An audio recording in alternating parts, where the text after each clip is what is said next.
Alam ko po na kayo ay busy ngayon. Sarap na sarap kayo sa panonood sa mga nag-aaway na mga Duterte vloggers. Mahiya naman tayong lahat, no? Putang eh. Imbis na ipagtanggol nyo si Inday Sara dahil kinakawawa po ngayon. Inuuna nyo pa yung walang katuturan yung mga away. Payo ko lang po sa inyo, no? Huwag po nyo sayangin yung enerhiya nyo sa pagtatalo-talo. Binabanatan po yung mga Duterte, oh. Mas nagawa nyo pang gawing topic yung, hindi, wala akong pakialam sa pagsawsaw sa inyo. Kaya lang, laban na to. Tindi nyo, inuna nyo pa yung walang katuturan yung away. Tignan nyo po kung ano yung pinag-aawayan nyo. Lahat kayo. Pucha. Ang lupit nyo. Hindi kayo manahimik lahat. At ipagtanggol yung mga Duterte. Kung kailan panahon na ginigipit ang mga Duterte, tsaka nyo pa isinabay. Bagay. Masarap panoorin yan. Okay. Tanong-tanong muna. Comment-comment muna. Ayoko makisawsaw dyan. Daming problema ng lipunan. Nak ng tinapay. Hindi po ako sa nagmamarunong. Pero hindi ba kayo nahihiya? Pinagtutulungan na lahat ng sangay ng gobyerno ng BP Inday natin, mga hayop. Pero pinagtutulungan nila mag-isa si Inday. Sila pa rin ang parang kawawa. Tanong, reaksyon. Leonard Alecha, nakakatawa si Coach Bukbuk. Ginagawang bobo audience niya. Pabulusok na daw si BP Sara, hindi niya pinakita survey ni BBM kung gaano kababa. Pinag-compare lang kay Chis at BP. Yun po yung sinasabi natin. Nanloloko na. Alam po nila si Jared pa 'di ba? Nag-aabugas siya yan. Bakit mo ililihim na mas mababa? Ang ibig sabihin, wala kayong karapatan na kantyawan na mababa si BP Sara kung mas mababa yung amo nyo. Pero kaya nga nila manlin lang eh. Tumataas si BBM. Tamang tumaas pero umabot ba? 27 eh. 44 pa sa atin, ganito po yan eh. Bumaba pa yan, partida, 44%, bumaba pa. Kayo, 27. Tumaas kasi galing sa 20. Yung 20, hindi nyo binalita yan, 20%. Bakit nyo tinago? Di ba? Nagulatan lahat eh. 20% lang pala no March sa SWS. Bakit nyo tinago? Bakit hindi na lang sila mag-people power? Alam nyo, katwiran po yan ng mga BBM. Sige nga, mag-people power nga kayo. Bakit? Taasan nyo survey nyo. Hindi yung kulang nga kami, kulang kayo. Kala nyo ba mapipigilan nyo pag nag-people power ang mga tao? Kulang kayo. Hindi po yan pinaplano. Lahat po ng people power, biglaan. May nagplano, pero sumunod lang yung mga tao. Grabe, Boss Baz, ang daming nawawalang mga bata at mga students, pero walang aksyon si Marbil. Saan kaya napupunta yung mga bata? Ang babata naman para maging maging rebelde. Hindi naman siguro. Tataas pala rating mo sa survey pag may mag-waiter ka sa Lasenggang Palaka. Hindi po kasi bago lang eh. Bago pa lang si Chis eh. Hindi pa po siya bumabanat. Ngayong bumanat na siya kay Sara Duterte, expect nyo po yan. Nabababa na po rating yan. Para makita po nila na kung gaano po karami yung Duterte supporters. Politiko may hawak na SWS, dapat wag na. Hindi po. Yung pong SWS, yan na lang nga po isa sa mga, tama po yung survey na SWS. Iba po yung Okta search sa SWS.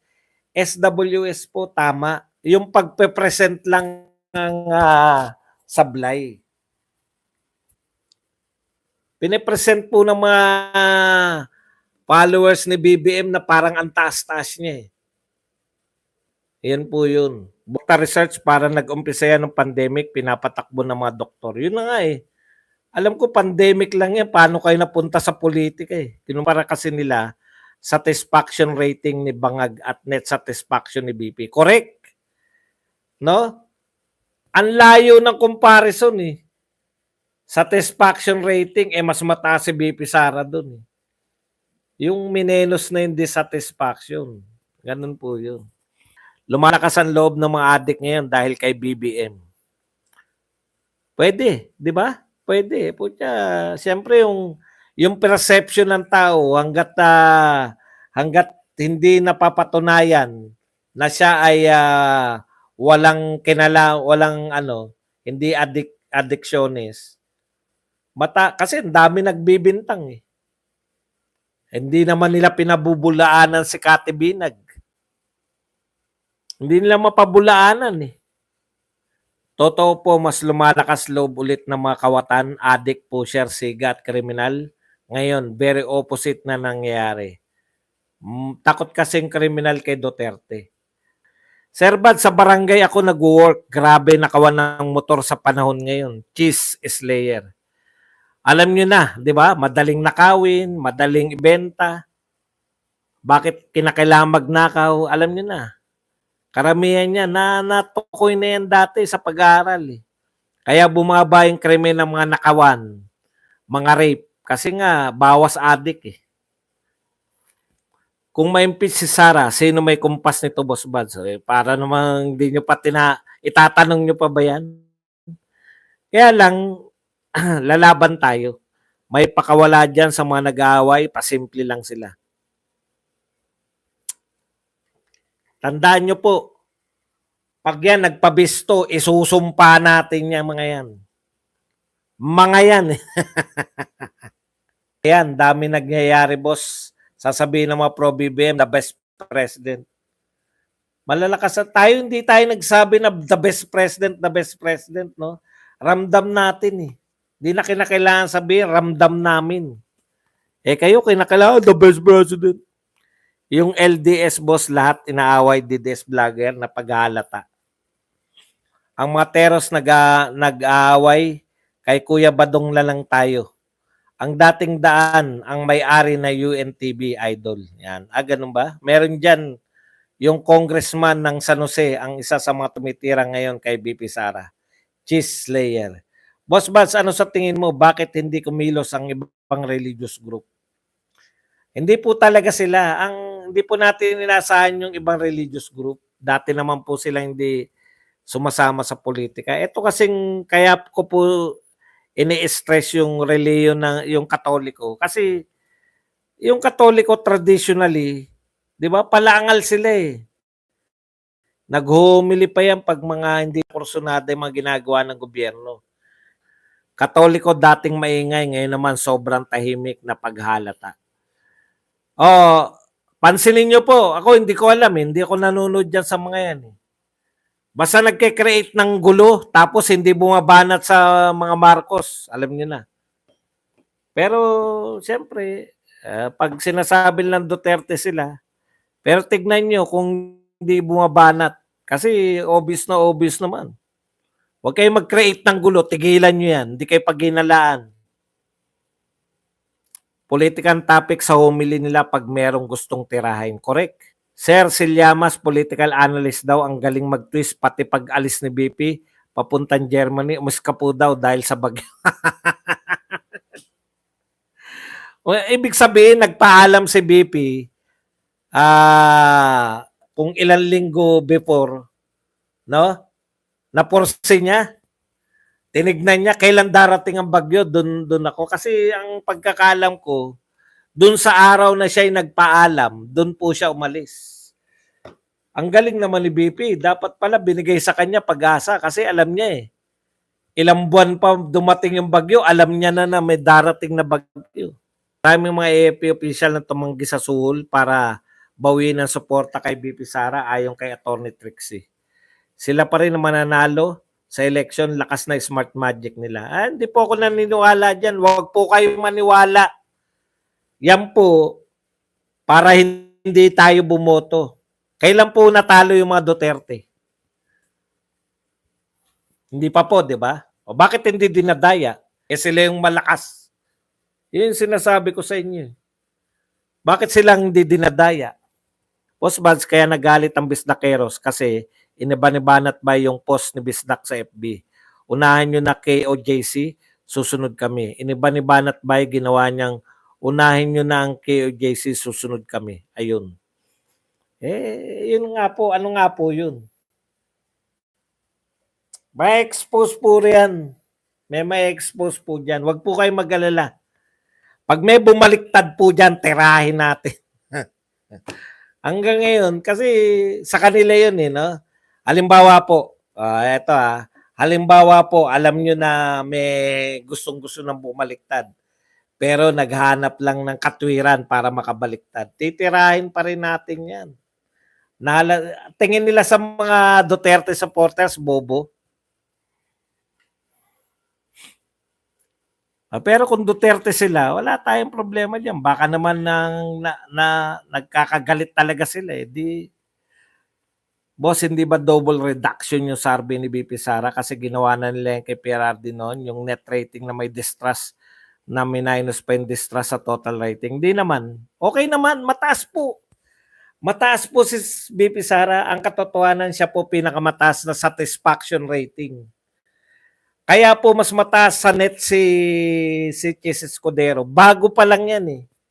Wala pang dissatisfied sa kanya. Kayo ba dissatisfied kayo noon kay Chis Escudero? Non-existing naman siya noon. Bakit ka naman madi-dissatisfied sa kanya? Wala pa naman siyang binabanatan. Ngayon bumanat na siya kay Sara Duterte. Alam nyo na.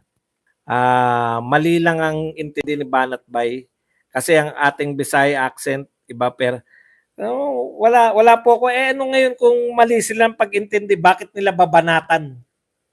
Di unawain nila, mali ba to? Ano ba to, Bisdak? Magkakasama yan eh. Magkakasama sila. Pare-pareho sila SMNI, pare-pareho silang Wakis. Ano ang pangalan ng Wakis? Mag-usap-usap lang. Kung ayaw mag-usap, gusto mag-away, ano magagawa natin? Hindi ko naabalahin sarili ko dyan. Tayo po, binabanatan si BP Sara Duterte. Kung ayaw nyo makinig, gusto nyo ituloy yan, alam nyo na kung bakit. Di ba? Ayaw nyo pagtanggol si BP Sara, bakit? Hindi ko alam. Wala akong pakialam dyan, mga yan. Kinakailangan nila mag-away-away. Baka panapanahon kasi ganun eh. Kinakailangan nila maglabas ng mga galit nila sa isa't isa. Tama lang yan. Mas mabuti pa rin. Feeling entitled kasi yung okay na po yan. Huwag nyo na po damay dyan sa wala po akong pakialam sa kanila. Mag-away po sila, okay yan para makita po natin kung sino yung nagsasabi ng totoo. Di ba? Enjoy pa kayo.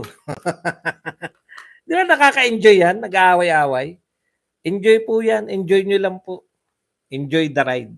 Lagay ko ayaw ng CBCP sumali sa protesta kasi iniisip nila na mga Duterte ang makikinabang. Correct. Gusto nilang bumagsak ang Duterte. Di ba? Kahit sino pa kakampi muna nila.